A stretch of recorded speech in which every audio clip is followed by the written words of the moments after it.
Now, on 105.9 FM and streaming worldwide on the WMAL app. O'Connor and Company.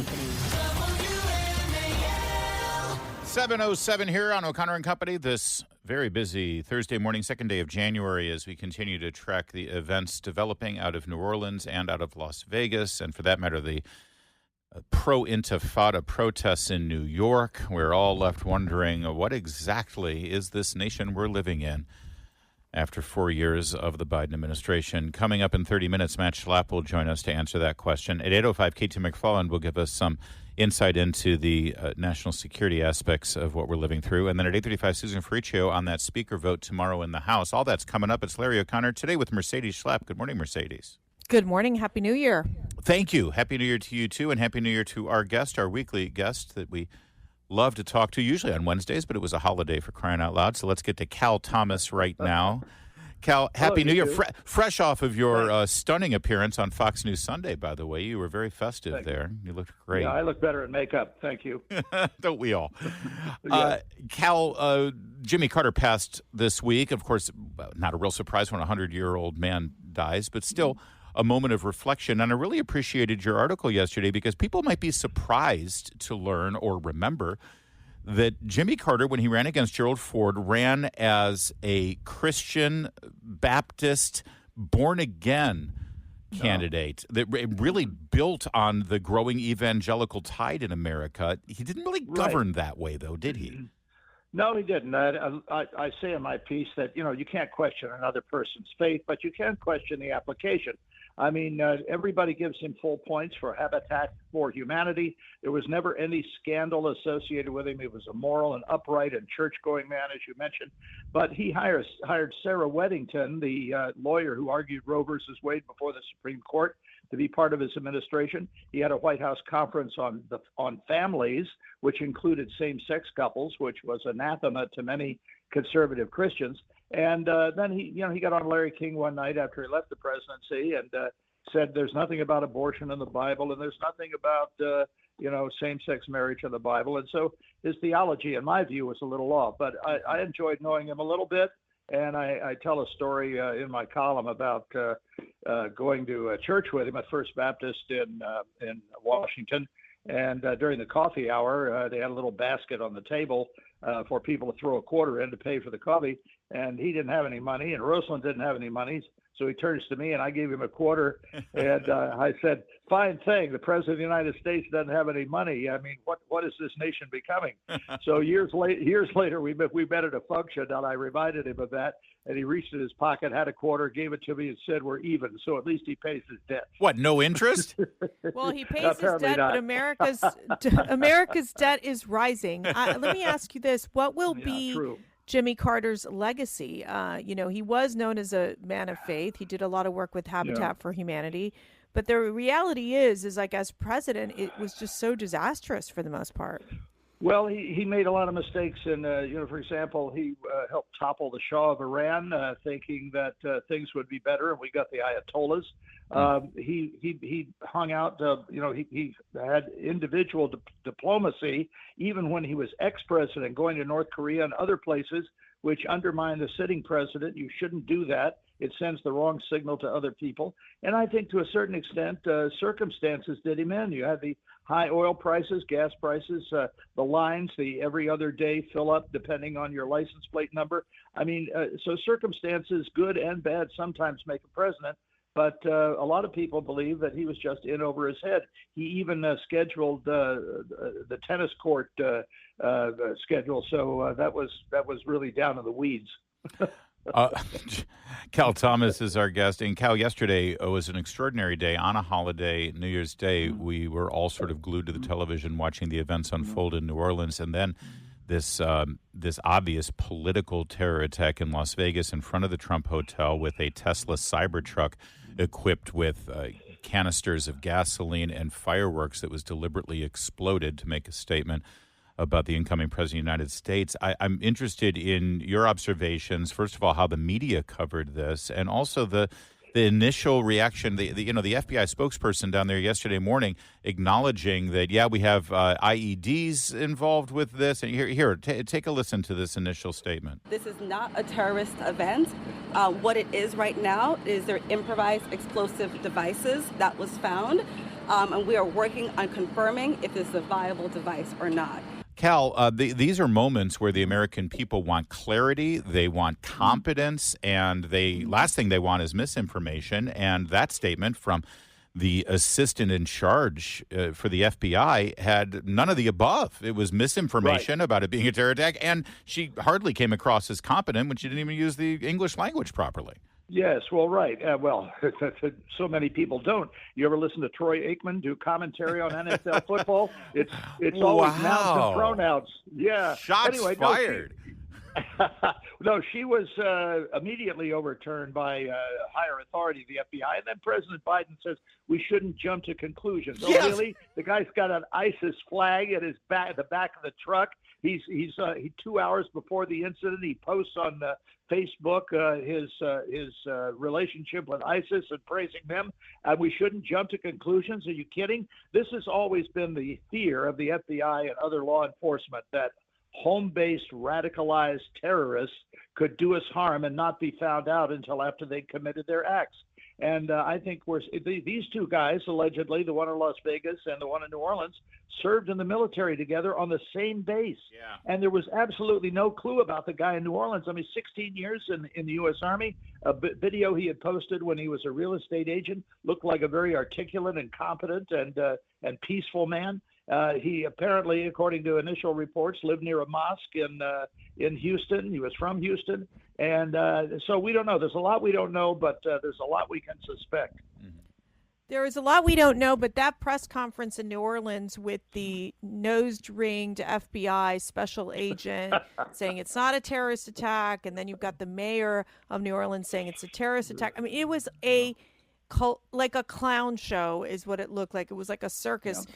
With really no, it really doesn't give you any confidence. I mean, there's a fundamental institutional issue that we're seeing at our FBI where they focus more on, the pro-life activists and the Catholics and the parents being called domestic terrorists than they were in handling this, these homegrown terrorists, it looks like this is the case. I mean, what's your sense of what has to be done immediately as Trump goes into office?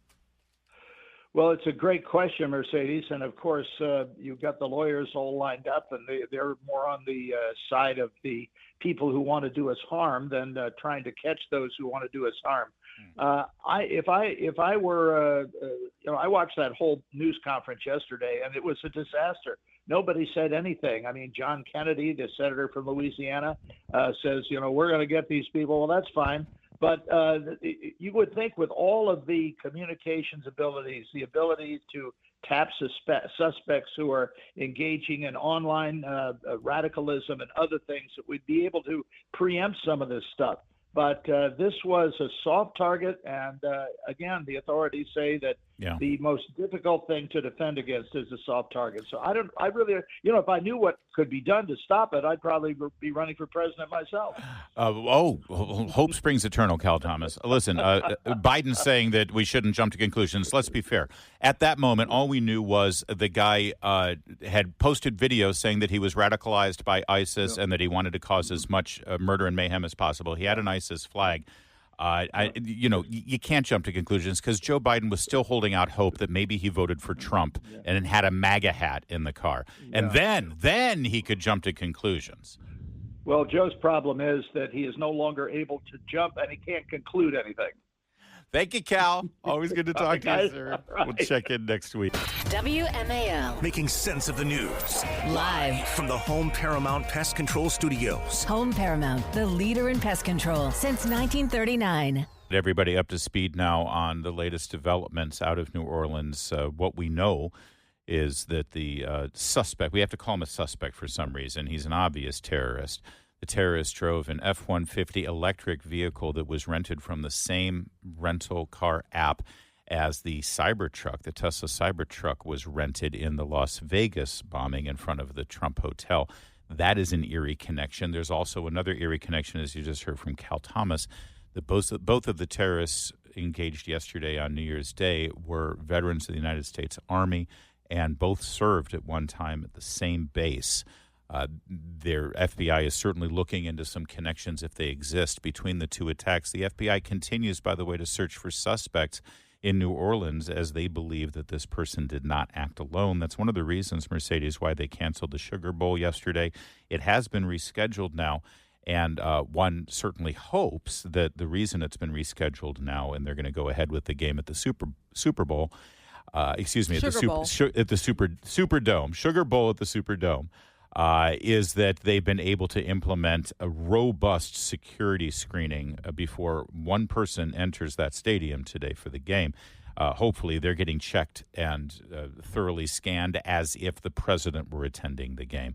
Yeah. Otherwise it's ripe for a target, right? Yeah, they did a huge security sweep yesterday at preparing, I believe, for today's game.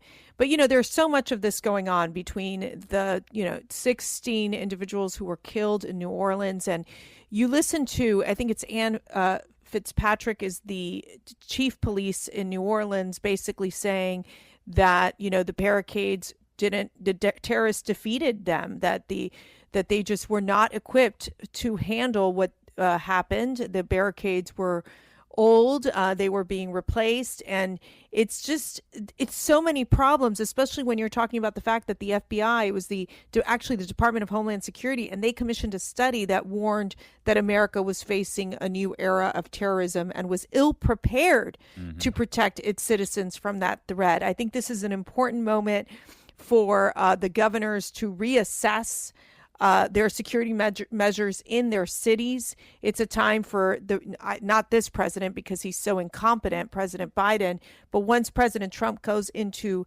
power, to assemble these governors to say, what are you doing in your states to ensure you have the adequate resources to stop these sort of potential terrorist attacks?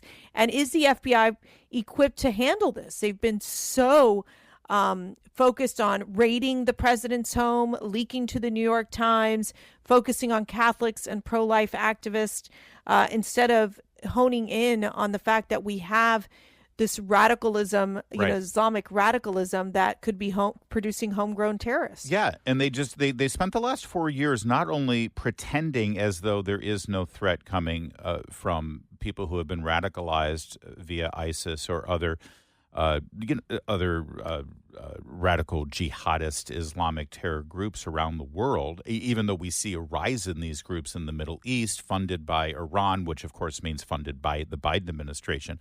Not only have they spent all of this time pretending like that's not a threat here, but they also spent all of their time communicating to the American people that the real threat that we should all be worried about is conservative white men, Trump supporters, Trump voters. That's all you heard. The real concern we have here, the greatest threat to the homeland, is white supremacy, white nationalist groups, conservatives, MAGA Republicans. When Joe Biden uses his bully pulpit to give a speech about threats to our nation while standing in front of the red, blood-drenched Independence Hall, it's not people like this guy who just murdered, 16, 17 people down in New Orleans. No, he's targeting you and me for voting for Donald Trump. It's so enraging that this... So enraging. So enraging. And divisive. Yeah, and so you've got, so many of these problems that need to be fixed. And at the same time, this doesn't even include the fact that we've seen the incident that happened with the Cybertruck explosion outside of Las Vegas, that Elon Musk actually assisted the law enforcement in explaining why the explosion was contained within the Cybertruck, which is just fascinating. And then on top of that, you have 11, you had a mass shooting up in Queens, New York just last night. And you're wondering, what is going on? Like, are these sleeper cells? How are they connected? If they are connected, if they're not connected, it's all these questions that need to be answered. And you see Joe Biden barely putting a sentence together. I mean, we have 18 days of this, and then we have the inauguration where thousands of people are going to be coming to Washington. Yeah. And Muriel Bowser should get out in front of that today and make a statement about what additional precautions are being put in place for that inauguration, because it's going to be very crowded and absolutely a target-rich environment. And Joe Biden, bully pulpit? To single out as the most dangerous terrorist threat to our homeland is white supremacy. Yeah, that's cold comfort to the families of the victims in New Orleans yesterday. The ISIS flag was found in his vehicle, which he rented to conduct this attack. Possible explosives were found in the vehicle as well, and more explosives were found nearby. The situation is very fluid, and the investigation has a preliminary stage. And the fact is that right now, there you go. God. The law enforcement and intelligence community are continuing to look for any connections, associations, or co-conspirators. We have nothing additional to report at this time. The investigation is continuing to be active, and no one should jump to conclusions. No one should jump. That's my favorite part. After laying out the ISIS flag and the explosive devices, and he put a video up that said he was radicalized, but no, don't jump to conclusions. And he's slurring his way through it. He loses his place in his prepared remarks and his train of thought. This is a time when we need some competence and some confidence at the highest levels of our government, and we have the don't worry, opposite with Joe Biden. He's giving Liz Cheney the Presidential Citizens Medal today. Exactly. So that's such a huge accomplishment. We're in the middle of like a terrorist attack where we should be getting updates at all times, where we need, you have the New York Post reporter showing up to the terrorist suspect's home before the FBI shows up. Yeah. This is freaking chaotic and insane, and it's why Joe Biden, like he's got him and his team, they got to go. Yeah, but we're done. But you're right. His priorities are, let's make sure Liz Cheney gets a medal today. Yeah, instead of being on top of this with the FBI. Todd. Yeah, and Chris Todd. But meanwhile, listen to this. This is last night. The Attorney General of Louisiana on NBC News. Not my decision, but I would like to see it delayed at least another day. If they asked my opinion, I would tell them that. She's talking about the Sugar Bowl at the Superdome tonight, which was delayed from yesterday to today. She says, hey, it's not my decision, but I'd like to see him delay it one more day until Friday. Meanwhile, this morning, the chief of police in Louisiana. Well, yes, and we are not alone. We are in partnership with many other partners, both local, federal, military, police, and so forth will be here. And so we are going to have absolutely hundreds of officers and staff lining our streets, lining Bourbon Street, lining the French Quarter. So we are staffing up at the same level, if not more so, than what we were preparing for Super Bowl. So, mixed messages here, to say the least. She says, oh, sure, we're going to be fine. We're all staffed up, and the Sugar Bowl will be perfectly safe. And the Attorney General of the state says, yeah, I wish we could wait one more day to really make sure we've got security and staffing in place. If it's not the Attorney General of the state's decision, whose decision is it? And that's right. Who's really in charge? It's frustrating, to say the least, to see this develop in front of our eyes. Coming up, Matt Schlapp, CPAC, American Conservative Union, will get his take on this stuff. Mercy, you know this guy, don't you, Matt? You're going to handle you related? We'll find a little out. bit. It's 7:30. WMAL-FM, Woodbridge, Washington, a Cumulus media station. Making sense of the news. News Talk 105.9. News now. On 105.9 FM and streaming worldwide on the WMAL app. O'Connor and Company. 7:36, O'Connor and Company here on this Thursday morning in the nation's capital. Second day of January, second day of 2025, second day of, I'm sure there's something else. It's the second day of. Thanks for tuning in. It's just 18 days before Donald Trump becomes president. There Let's you just go. keep it at that. There you go. There we go. Second day of the last 2 weeks of Biden's presidency. There we go. Gosh. Can't come soon enough. At 8:05, KT McFarland will join us. 8:35, Susan Friccio on the vote for speaker tomorrow. It's Mercedes Schlapp. You heard her jumping in there. Good morning, Mercedes. And it is 7:37. Do you know where your husband is? Yes. He's right here. I do. He is Matt Schlapp. He's chairman of the American Conservative Union and the grand poobah of CPAC. Happy New Year, Matt. It cannot come fast enough this inauguration. That's all I'm focused on. Let's get this thing going. I'll say, I think yesterday's events and the reaction from the White House, as well as the local FBI spokesperson, actually she's the assistant field director there for the FBI. It's like, can Kash Patel be confirmed now, please? It's starting to get terrifying. And Matt, before we actually look forward to the inauguration, I'd love for you to reflect on this presidency and some of the discussions we've seen over the last several days where you've got reporters openly saying, yeah, that whole story about Biden's mental and physical cognitive decline, boy, we really missed that story. Shame on us. Have the propagandists ever been as shameless as you're seeing them right now, Matthew? No, I guess I'm kind of glad the White House responded. I was looking on X yesterday. I didn't see much. But look, I think Biden will go down, I believe, as just personally the most incompetent person to ever be the president. Now, that's saying a lot because Jimmy Carter just passed. I know people view him as a good man and all that, but he was a really lousy president. And I think Biden has been a worse president. The only reason why, I guess there's a few little things that he can point to, like the market did pretty well. It's kind of ironic to have a Democrat saying that, and by that I mean the stock market. Every other market is in the pits, but the stock market did okay. So, they keep pointing towards that. And they opened up the country after they made us close it, and then they took credit for opening it, which is unbelievable. That's his biggest accomplishment. Exactly. And as I always told people, Democrats didn't believe in homeschooling until they could mandate it on every parent in America. And all of a sudden they were for it. But he is the most incompetent person to be the president. His presidency will be amongst the worst. And, just look at the big questions.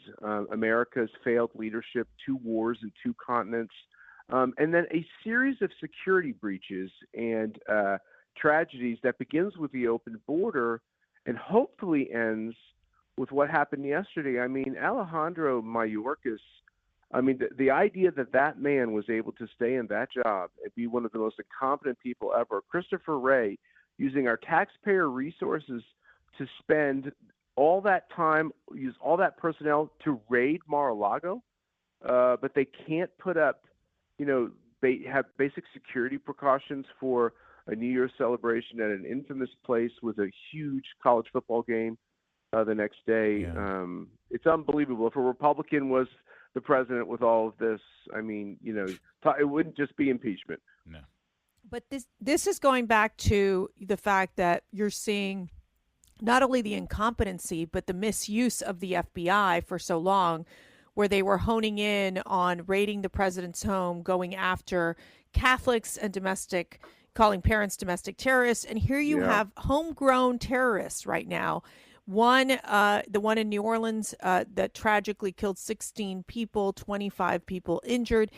He had an ISIS flag. So we know under President Trump, ISIS was abolished. And look at this now. I mean, how can we dig ourselves out of this Biden weakness, Matt, in terms of the FBI being incapable of handling these sorts of issues? And secondly, the fact that you're seeing our national security at risk. Yeah, there's so much there. I don't even know where to start. I mean, this guy it's a peculiarity. I mean, he was in the military. He's from Texas. I saw these videos. He doesn't sound crazy, but somehow became crazy. And, this is another one of these ideas that how is it within our military and our educational system, public educational system, which should even be harder, how is it that we seem to grow these really, really, really dangerous, crazy people? And how come there aren't indicators? And how come, they're trying to track everything all of us do at every moment. And but yet, the one thing that I think all of us want to do is track the crazy people. Yeah. But all they want to do is track us. It's crazy. It doesn't make any sense. And by us, you mean supporters of Donald Trump or us who maybe dared to step forward and say, that 2020 election didn't seem like it went in the same way other elections have gone. Let's get to the bottom of it. Because the FBI and the United States government and Congress under Nancy Pelosi, they spent all their time telling us that the most dangerous people in this country were people who were on the ellipse on January 6th. That's what their focus has been. Mercy and I were assiduously not invited to anything in Washington, D.C. And it was like the most lovely period of our marriage because it was like, wow, I don't have to deal with any of these jerks anymore. And now all of a sudden we're getting invited to them again. And the other day, one of the hostesses was saying how it was rigged. I was like, what do you mean it was rigged? Well, you know, the 2020 election. I'm like, oh, really? Now all of you are telling me that it was rigged? I'm like, come on. It's like, they're like, well, you know, there's no way it could have gotten 81 million votes. I'm like, you got to be kidding me. Schlapp, Larry's also getting invited too. Hey, can I ask you a question? You're going to love this because you didn't know this news. We heard this news this morning. So while we were resting last night. So New York Post is reporting that Biden is giving the Presidential Civilian Medal to, okay, drum roll, Liz Cheney. The Medal of Freedom? And not the Medal of Thompson. Freedom, the Citizenship Award. It's the Presidential Civilian Medal, so it's the second highest one. To Liz Cheney and Betty Thompson. To Liz Cheney. I need to get your reaction to this because this is just too good. Well, wow, this is new news to me. I think it's very typical of Liz Cheney. She couldn't get the top award. You know, just like her dad, he got number 2. So they're pretty good at that. And the second thing is, the sad thing is you know, usually at these medal ceremonies, you get to invite all your friends, but she doesn't have any, so she'll probably just be there alone. Oh, thank you, Matt Schlapp. She also, by the way, remarkably, 2 years ago, she came in second place in her own primary in her state of Wyoming. Better. Well, maybe Harriet Hageman will go with her to the medal ceremony because she'll just feel sorry for her. I don't know. Hey, Matt, are you inviting John Fetterman to CPAC? Because I got to get my jokes ready, man. I got a few, but I want to run them by you. What's the plan? Why don't we ask your audience? There's been no final decision, but I think it's a good idea. Yeah. Not because I endorse everything about him or want him to, you know, be in the Senate a long time. I just feel like he's been kind of this, ever since he came out of his coma, has been like this strange voice of reason in the Democratic Party. He's got interesting things to say, and I think if we can find things we agree on, that's always a good thing in Washington, D.C. And last time you invited somebody that was sort of outside the box in the same way to CPAC, it was Tulsi Gabbard, and look where she is now. All right, Matt, we'll keep an eye on it. And yes, we'd love to hear from you. Why don't you reach out on our social media platforms across the board and tell us if you think Fetterman should be invited to CPAC. It is now 7:44. Making sense of your world. Thank you for everything you do for this country. We need more of you. News Talk 105.9 WMAL. Making sense of the news. Fairfax County, Virginia has always been one of the wealthiest counties in America, and that's why as the people of Fairfax County over the last year or so have been suffering with the economy, with inflation, and with the high taxes imposed by the local government, well, it was eyebrow-raising when, well, like this woman in April, spoke before the Board of Supervisors. Unlike this board, who received a 20% salary increase effective 2024, and I'm not quite sure what is in front of you, but I am here today, and when I speak to others and others are speaking to me, I typically look at them eye to eye, and I see that a lot of you have been glancing at your cell phones or whatever else might be in front of your screens. However, I've now sat here for an hour and a half, and I would like your attention while I'm speaking. Thanks. Yeah, she didn't even have their attention while she was talking about how bad things are and how they should be cutting back their budget instead of talking about a tax increase because so many families had to cut back their budget in this economy. Well, that leads us to yesterday. Nick Minnock, WJLA Channel 7, with his report.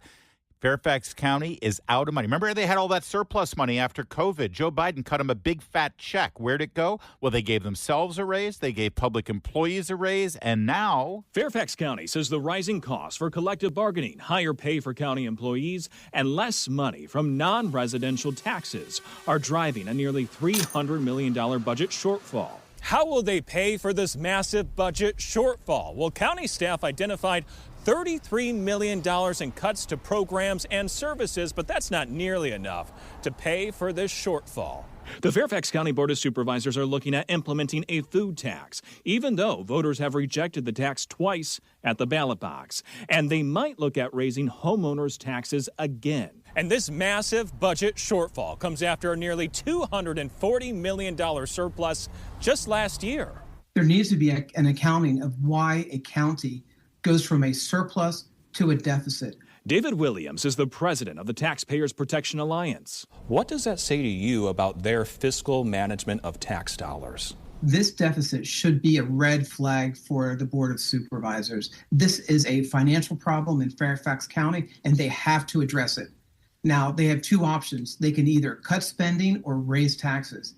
If you raise taxes, you are going to chase people out of the county. That's right, which will create larger deficits. They had a surplus, and they spent it all on giving their union pals and union supporters big, hefty raises and new collective bargaining agreements, as well as raises for themselves. We got to get to the bottom of it, did that person say, Mercedes? I'll get to the bottom of it. You don't have to spend any time investigating or doing an audit. Here's your answer. One-party rule. When Democrats are in charge, this is what happens. No, it's disgraceful, especially because Fairfax is probably one of the richest counties in the country. Mm-hmm. And the mere fact is if they can't handle a budget, they should be voted out. Like, I don't understand when American people are just going to wake up and be like, we cannot continue under Democrat rule in our cities. Yeah. They are destroying our cities. They don't keep our cities safe. You end up in many cases with sanctuary cities, and it's a complete disaster. And like Fairfax County, shame on you for misspending American tax dollars. And I just think like it just shows the frustration even coming from these moms that have to go out there. It was the moms who made the difference in Loudoun County, and now it's, I think, the time for parents to do the same in Fairfax County. That's true. And listen, you're right, shame on Fairfax County, but shame on the voters because, you know, I think there is one Republican on the Board of Supervisors in Fairfax County. That's Pat Harity, and that's it. The school board, I believe, now is dominated 100% by the left. You've gotten what you vote for. And what's their solution? Tax the food. Yeah, people are getting away with eating without having to, you know, pay more to us. And this whole idea of, we'll make $33 million in cuts, that's 10% of their deficit. 10% they're going to make up with cuts. And you, the people who dare to want to buy food in Fairfax County, you'll make up the 90% shortfall. Let's go back to this woman, this mom. She had her baby with her while she was pleading for the Fairfax County supervisors to actually look her in the face as they were facing their budget problem in April. I am not alone in saying that as my family considers having another kid, we are certain that we cannot afford to expand our family here in Fairfax County. I'm asking you to take the difficult and time-consuming task of sorting through the budget and beginning to prioritize the needs and wants of your citizens that do not require a tax increase. That's right. They're driving more people out, Mercedes. And by the way, this will expand to a larger statewide, Commonwealth-wide conversation this November as Abigail Spanberger, the Democrat nominee presumptive, will be representing the exact same policies that Fairfax County is driving that county into deficit and into bankruptcy. And Winsome Sears will be representing the policies of Glenn Youngkin, who actually brought some sanity and economic growth to Richmond. Looking forward to that election. Who do you think we're going to be backing here, Mercedes, on that? Go Winsome. Let's go. It's 7:53. Time.